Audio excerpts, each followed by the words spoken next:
Hello friends, मैं Rupali hi fi exam study पर आप सबका बहुत बहुत स्वागत करती हूँ। फ्रेंड्स, आज हम कंटिन्यू करेंगे पॉलिटी की टेस्ट सीरीज़, जिसमें होंगे मोस्ट इम्पोर्टेंट 30 MCQs। कई बार स्टूडेंट्स के कमेंट आते हैं कि मैम प्लीज़ एक्सप्लेन। तो देखिए, एक्सप्लेन तो हम करते ही हैं, लेकिन अगर अननेसेसरी डिटेल देंगे तो आप लोग भी टॉपिक से भटक जाओगे और हमारे लिए भी वो कोई बेनिफिशियल नहीं होगा। पर फिर भी सिर्फ स्टूडेंट्स की डिमांड पर आज हम आपको MCQs के साथ उनकी डिटेल भी देंगे। तो चलिए बढ़ते हैं अपने टॉपिक की तरफ। हमारा फर्स्ट क्वेश्चन है, विश्व महिला दिवस कब मनाया जाता है? तो विश्व महिला दिवस मनाया जाता है 8 मार्च को। लेकिन 8 मार्च को ही क्यों मनाया जाता है? क्योंकि UNO द्वारा 1977 में 1977 में 8 मार्च को महिला दिवस के रूप में मनाने का ऐलान किया गया। ये इसलिए कि जर्मनी में 8 मार्च 1914 को औरतों के द्वारा अपना हक पाने के लिए हड़ताल की गई थी। ये हक कौन सा था? यह हक था वोट का अधिकार।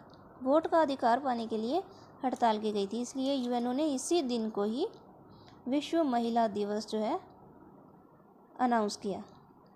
सेकंड क्वेश्चन देखते हैं, भारत के कितने राज्यों में विधान परिषद का गठन किया गया है? तो ये किया गया है 6 राज्यों में। ये 6 राज्य कौन कौन से हैं? यूपी, यानी कि उत्तर प्रदेश, बिहार, आंध्र प्रदेश, महाराष्ट्र,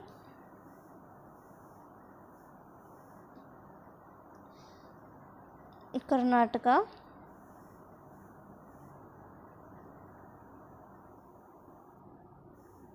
इसको केटी लिख देते हैं। पहले जो है जम्मू कश्मीर भी था, लेकिन अब जो जम्मू कश्मीर को हटा दिया गया है। और 6 कौन सा बना है? तेलंगाना।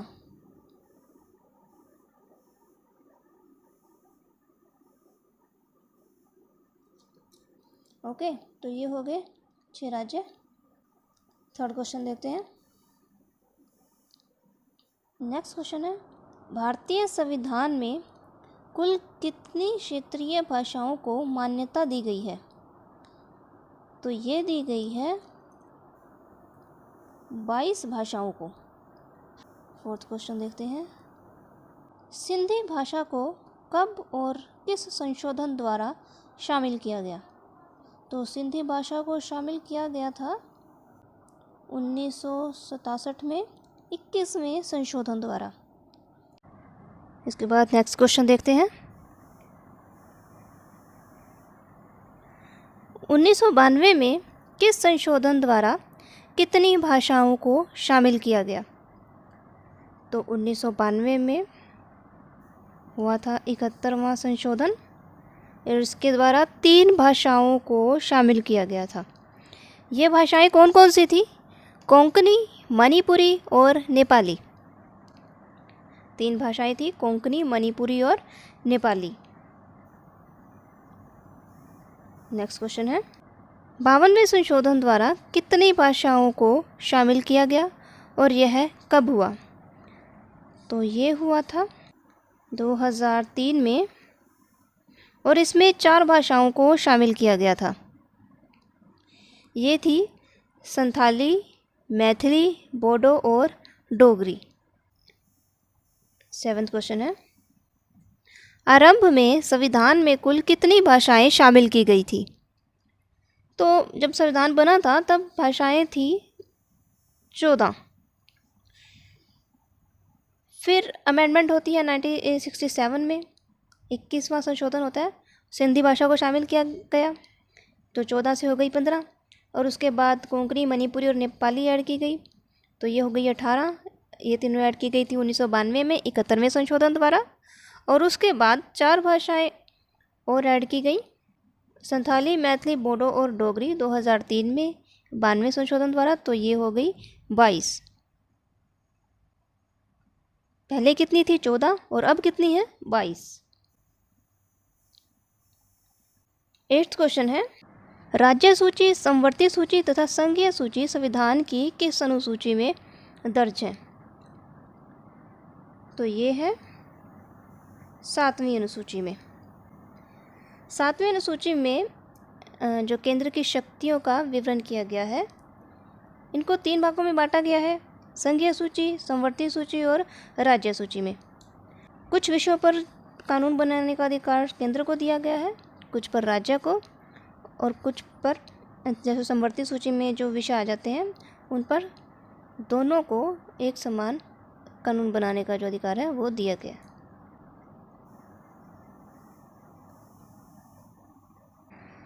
लोकसभा तथा राज्य विधानसभा की सीटों की संख्या में 2026 तक कोई बदलाव नहीं किया जाएगा, ये किस संशोधन ने कहा?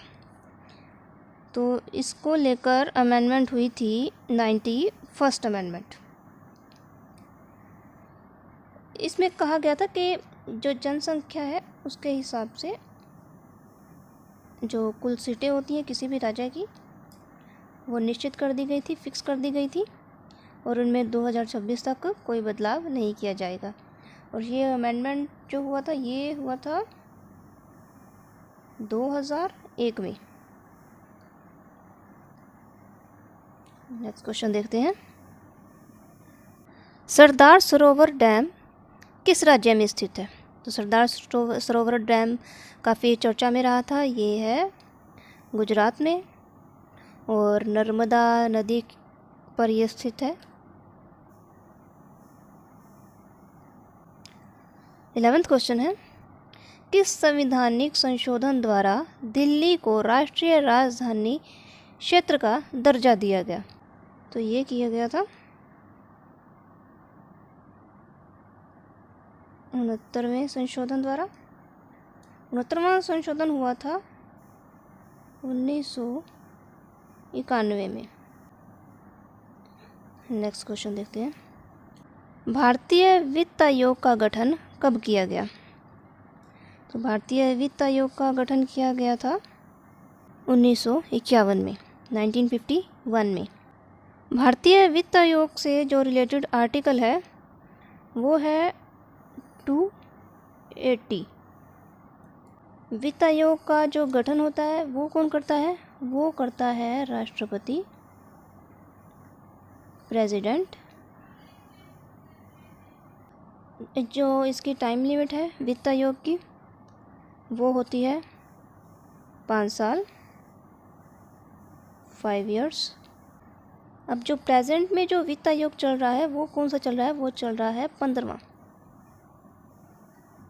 15th। ओके, तो बढ़ते हैं 13th क्वेश्चन की तरफ। संसद को मौलिक अधिकारों में संशोधन करने का अधिकार किस संशोधन द्वारा दिया गया? तो ये दिया गया था 42वें संशोधन द्वारा।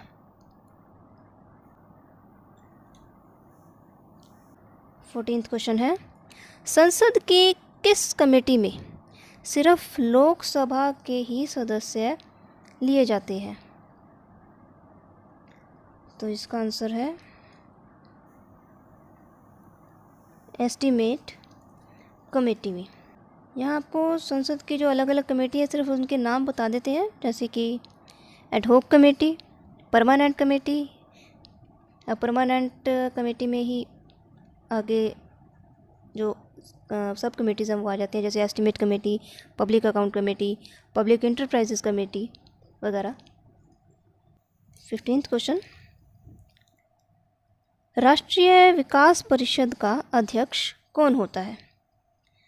तो राष्ट्रीय विकास परिषद का अध्यक्ष होता है प्रधानमंत्री, ऑप्शन नंबर 3। राष्ट्रीय विकास परिषद का जो गठन है वो किया गया था 1952 में। राष्ट्रीय विकास परिषद योजना आयोग के कार्यों की देखरेख और इनके कामों को ही अंतिम जो मंजूरी है वो देती है। इसका जो कार्यकाल होता है वो होता है 5 वर्ष का। सभी राज्यों के मुख्यमंत्री भी इसके मेंबर होते हैं और योजना आयोग का सचिव इसका भी सचिव होता है। ये योजना आयोग की तरह ही एक संस्था है।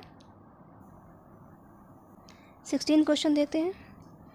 विधान परिषद के सदस्यों का कार्यकाल कितना होता है? तो विधान परिषद के सदस्यों का कार्यकाल होता है 6 साल का।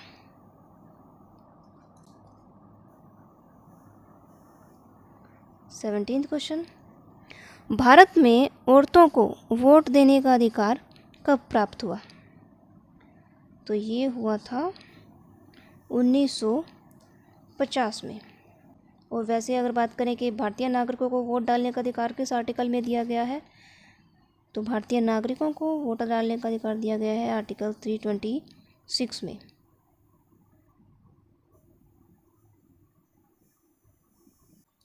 एटीन्थ क्वेश्चन है, संसद में गण पूर्ति के लिए कम से कम कितने सदस्यों का होना आवश्यक है? तो इसका आंसर है 1/10, ऑप्शन नंबर 3। 19th क्वेश्चन है, केंद्र शासित प्रदेशों के लिए प्रशासकों की नियुक्ति कौन करता है? तो ये करता है राष्ट्रपति।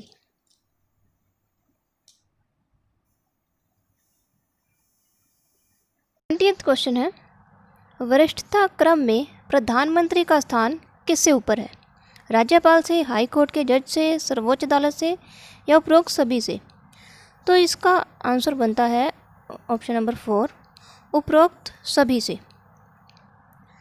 ये क्या है कि सबसे पहले जो वरिष्ठता क्रम में सबसे पहले जो नंबर आता है वो आता है राष्ट्रपति का, प्रेसिडेंट का, फिर आता है वाइस प्रेसिडेंट का, उसके बाद आता है पीएम का, प्रधानमंत्री का, उसके बाद आता है गवर्नर का, फिर आता है पूर्व राष्ट्रपति का, फिर आता है पूर्व उपराष्ट्रपति का, फिर उप प्रधानमंत्री का। ठीक है, तो इस तरह से ये जो सीरीज़ है वो चलती है। अगर आप एग्जैक्ट सीरीज़ जानना चाहते हैं, सारी सीरीज़ जानना चाहते हैं वरिष्ठता क्रम की, तो हमें कमेंट करिएगा, फिर हम आपके लिए एक अलग से वीडियो लेकर आएंगे उस पर।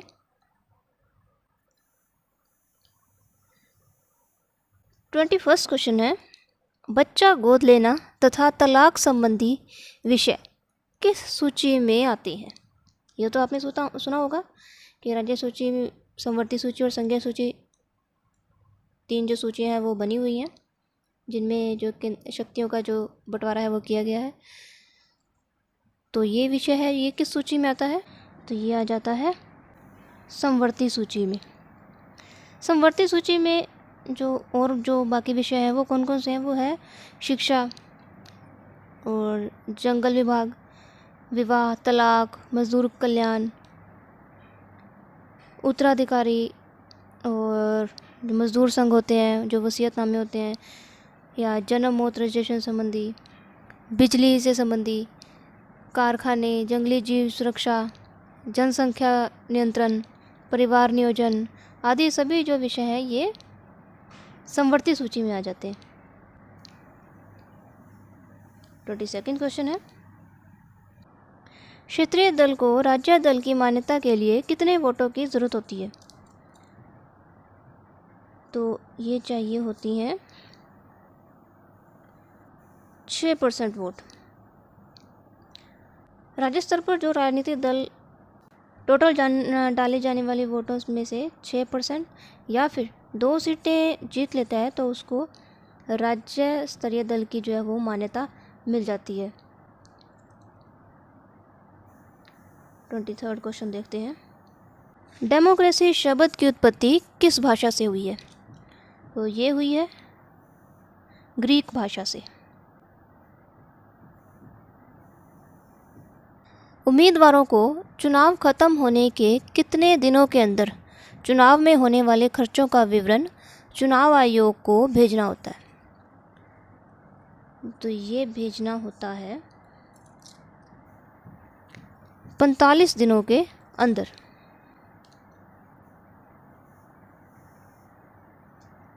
सरदार वल्लभ भाई पटेल ने किस रियासत को जनमत संग्रह द्वारा भारतीय संघ में मिलाया? तो ये मिलाया था जूनागढ़ की रियासत को। हैदराबाद की जो रियासत है उसको पुलिस कार्रवाई के द्वारा मिलाया गया था और जम्मू कश्मीर की रियासत को विलय पत्र के द्वारा भारत में मिलाया गया था।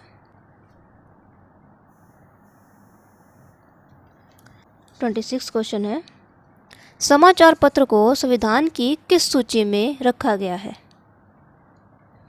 तो समाचार पत्र को रखा गया है समवर्ती सूची में। 27 क्वेश्चन है,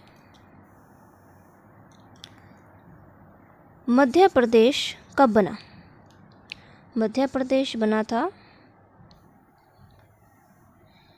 1 नवंबर 1956 को।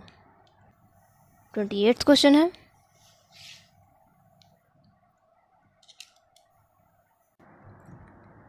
छत्तीसगढ़ कब बना? तो छत्तीसगढ़ बना था 1 नवंबर 2000 को। Option number 3। 29 क्वेश्चन है, सरदार वल्लभ भाई पटेल को भारत का आयरन मैन क्यों कहा जाता है? ये तो सब जानते हैं कि सरदार वल्लभ भाई पटेल को भारत का आयरन मैन कहा जाता है, लेकिन कहा क्यों जाता है?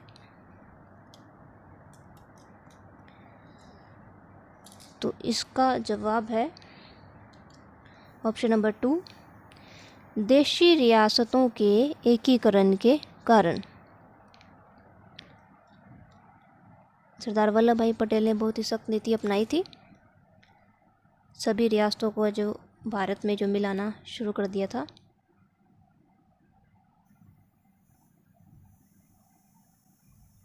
थर्टियथ क्वेश्चन है, भारत में कुल कितनी क्षेत्रीय परिषदें हैं?